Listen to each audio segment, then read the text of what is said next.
الرحمن علم القرآن خلق الإنسان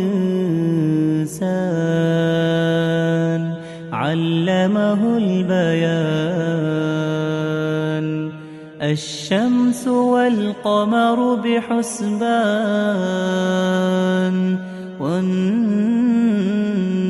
والنجم والشجر يسجدان والسماء رفعها ووضع الميزان ألا تطغوا في الميزان وأقيموا الوزن بالقسط ولا تخسروا الميزان